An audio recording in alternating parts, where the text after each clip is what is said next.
ദയവ് ചെയ്ത് ഈ പാർട്ടിക്ക് വോട്ട് ചെയ്തു പോകരുത്. എങ്ങാനും ചെയ്തു പോയാൽ അവിടെ തുടങ്ങി നമ്മുടെ കഷ്ടകാലം. അസ്സലാമു അലൈക്കും വറഹ്മത്തുള്ളാഹി വബറകാതുഹു. പ്രിയ സഹോദരങ്ങളെ, തദ്ദേശ സ്ഥാപനങ്ങളിലേക്കുള്ള തിരഞ്ഞെടുപ്പ് കടന്നു വരികയാണ്. നമ്മളിൽ പല ആളുകളും പല പാർട്ടിയിൽ അംഗങ്ങളാണ്, പല പാർട്ടികളോടും അനുഭാവം ഉള്ളവരാണ്.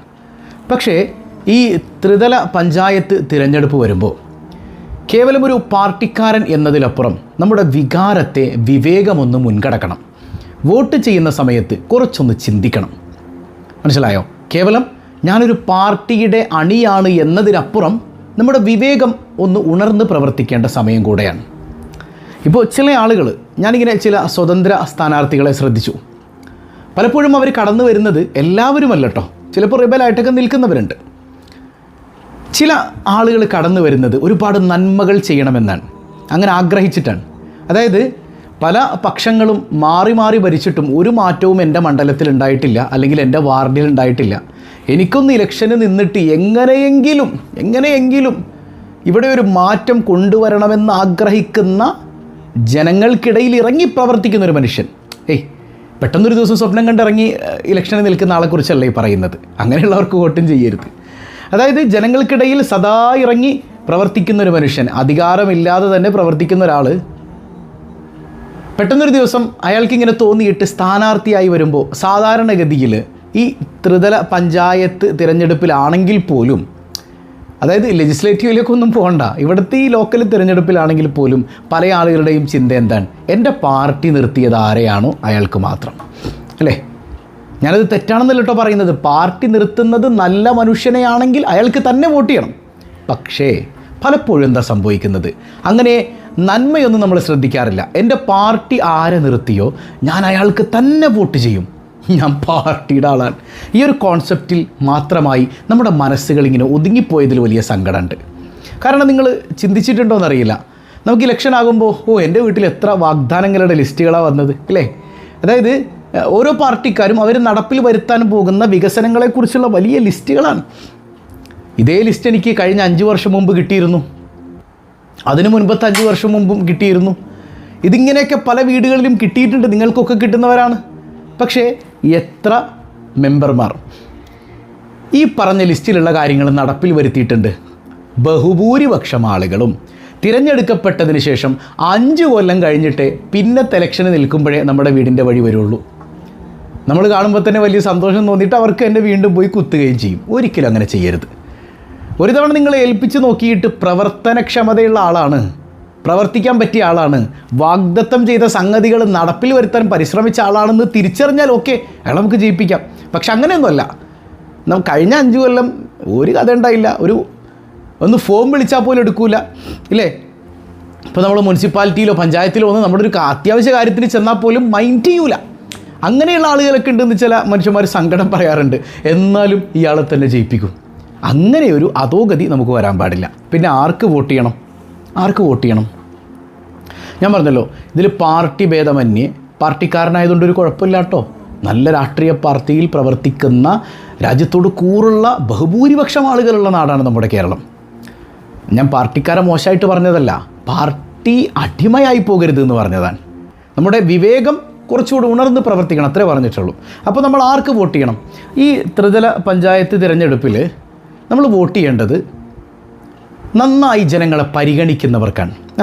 മതം നോക്കാതെ, ജാതി നോക്കാതെ, വർഗം നോക്കാതെ എല്ലാവരുടെയും കാര്യങ്ങളിൽ ഒരുപോലെ ഇടപെടുന്ന മനുഷ്യൻ, ഏത് സമയത്തും നമ്മുടെ കാര്യത്തിന് ഓടിയെത്തുന്ന, നമുക്ക് വിളിച്ചാൽ കിട്ടുന്ന, ഇവിടെ നമ്മൾ വോട്ട് ചെയ്ത് ജയിപ്പിച്ചാൽ 5 കൊല്ലം ഈ പഞ്ചായത്തിൽ അല്ലെങ്കിൽ ഈ മുനിസിപ്പാലിറ്റിയിൽ ഉണ്ടാകും, ഞങ്ങളുടെ കൂടെ ഈ വാർഡിൽ ഉണ്ടാകും, ഏത് കാര്യത്തിനും ഒരുമിച്ചുണ്ടാകുമെന്ന് ബോധ്യമുള്ള, ഉറപ്പുള്ള, ഭരണഘടനയിൽ ഉറച്ചു വിശ്വസിക്കുന്ന, ഭരണഘടന വെട്ടിത്തിരുത്തുന്നവരെ കുറിച്ചല്ല കേട്ടോ, ഭരണഘടനയിൽ ഉറച്ചു വിശ്വസിക്കുന്ന ആൾ ആരാണോ, അതിലേറ്റവും പ്രതീക്ഷയുള്ള ആളാരാണോ അവർക്ക് വോട്ട് ചെയ്യണം.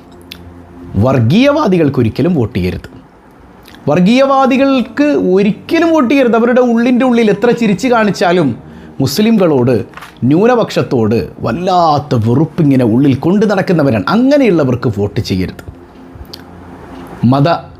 ന്യൂനപക്ഷങ്ങളെ, അല്ലേ, മതകീയമായ വേർതിരിവുകളില്ലാതെ ന്യൂനപക്ഷത്തെയും ഭൂരിപക്ഷത്തെയെല്ലാം ഒരുപോലെ കാണുന്ന പ്രത്യേകിച്ച് ന്യൂനപക്ഷ വിഭാഗങ്ങൾ ഒരുപാടുള്ള നാടാണ് നമ്മുടെ ഇന്ത്യ എന്ന് പറയുന്നത്. അവരെല്ലാം ഒരുപോലെ ചേർത്ത് പിടിക്കുന്ന ആ മനസ്സുള്ള, ഈ രാജ്യത്തിൻ്റെ ഭരണഘടനയുടെ മൂല്യങ്ങളിൽ വിശ്വസിക്കുന്ന, ആ ഭരണഘടനയെ നെഞ്ചോട് ചേർക്കുന്ന മനുഷ്യർ, അവർക്കല്ലാതെ വോട്ട് ചെയ്യാൻ പാടില്ല.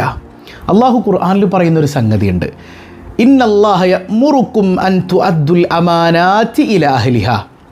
അതായത് പ്രത്യേകിച്ച് നമുക്കിത് ഇലക്ഷനുമായി, രാഷ്ട്രീയവുമായി ബന്ധപ്പെടുത്താൻ പറ്റിയൊരു ആയത്താണ്.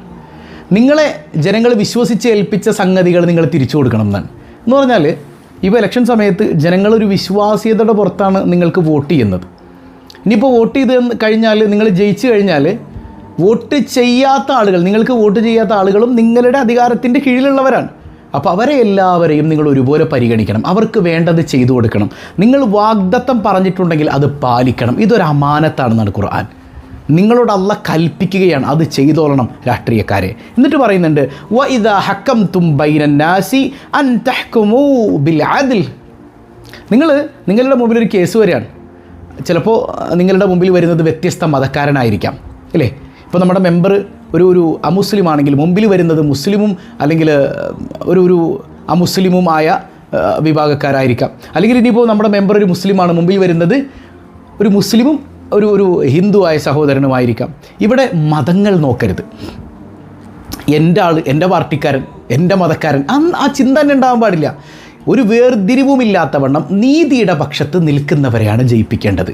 നീതിയുടെ പക്ഷത്ത് നിൽക്കണമെന്നാണ് പരിശുദ്ധ ഖുർആൻ പറയുന്നത്. ആ പക്ഷം ഏതാണെന്ന് നമുക്ക് ബോധ്യമുള്ളവർക്ക് മാത്രം വോട്ട് ചെയ്യണം. ഏതായാലും വോട്ട് ചെയ്യാതിരിക്കരുത്. പലപ്പോഴും പല ആളുകളും വോട്ട് ചെയ്യാൻ വിട്ടുപോകുന്നുണ്ട്, അല്ലെങ്കിൽ മനഃപൂർവ്വം ഒഴിവാക്കുന്നുണ്ട്. ഞാനൊക്കെ ഇപ്പോൾ വോട്ട് ചെയ്തിട്ട് എന്തിനാ?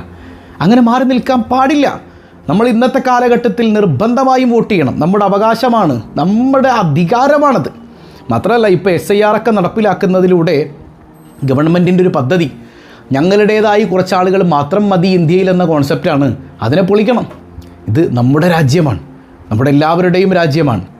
വർഗ വർണ്ണ വൈവിധ്യങ്ങൾക്കപ്പുറം ഈ മനോഹാരിതയെ ചേർത്ത് പിടിക്കുന്ന, ഒന്നിച്ചൊരുമിച്ച് നിൽക്കുന്ന സുന്ദരമായ നാടാണ് ഇന്ത്യ. ഇതൊരു മതരാഷ്ട്രമല്ല, ഇതൊരു മതേതര രാജ്യമാണ്.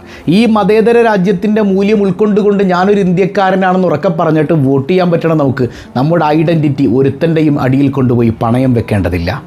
മനസ്സിലായോ? പിന്നെ ഒരു കാര്യം പറയാനുള്ളത്, ഇപ്പോൾ ഇലക്ഷൻ്റെ പ്രചരണമൊക്കെ ചൂടുപിടിച്ച് നടക്കുന്ന സമയം, ഇന്ന് അങ്ങനെയുള്ള പ്രചരണങ്ങളൊന്നും ഇന്നുണ്ടാവില്ല, അല്ലേ? എന്നാൽ ഇത്രയും ദിവസം ഇങ്ങനെ പ്രചരണമൊക്കെ ഇങ്ങനെ ചൂടുപിടിച്ച് നടന്നു. ഇന്നിപ്പോൾ രഹസ്യ പ്രചരണമാണ്, ഇരിക്കട്ടെ. എന്നാലും പരസ്പരം ഒരുപാട് കാര്യങ്ങളൊക്കെ അങ്ങോട്ടും ഇങ്ങോട്ടൊക്കെ പറഞ്ഞു പോയിട്ടുണ്ടാകും. ചിലപ്പോൾ ഒരേ കുടുംബത്തിലുള്ള രണ്ടാളുകൾ, കുടുംബക്കാരായ ആളുകൾ, അയൽപ്പക്കത്തുള്ളവർ, ബന്ധുക്കൾ, ഇതൊക്കെ ഉണ്ടാവും. പക്ഷേ ഈ ഇലക്ഷൻ കഴിയുന്നതോടുകൂടെ ഈ ശത്രുതയും അങ്ങ് തീരണം. ഒരിക്കലും ശത്രുത മനസ്സിലുണ്ടാകാൻ പാടില്ല. നമ്മൾ അതിര് കടന്നതൊന്നും പറയാനും പാടില്ല. മനസ്സിലായോ? ഈ ഇലക്ഷൻ കഴിഞ്ഞാലും നമ്മൾ കൂടപ്പിറപ്പുകളാണ്, നമ്മൾ കുടുംബക്കാരാണ്, നമ്മൾ അയൽക്കാരാണ്, നമ്മൾ സഹോദരങ്ങളാണ്, നമ്മൾ സുഹൃത്തുക്കളാണ്. ആ ബോധ്യം ഉണ്ടാകണം. മോശമായതൊന്നും വായിൽ നിന്ന് വരാൻ പാടില്ല. വന്നിട്ടുണ്ടോ പോയി പൊരുത്തപ്പെടിച്ച് ഐക്യത്തോടെ ജീവിക്കണം. അല്ലാഹു റബ്ബുൽ ആലമീൻ ഹൈറായത് കാണാൻ തൗഫീക്ക് നൽകുമാറാകട്ടെ.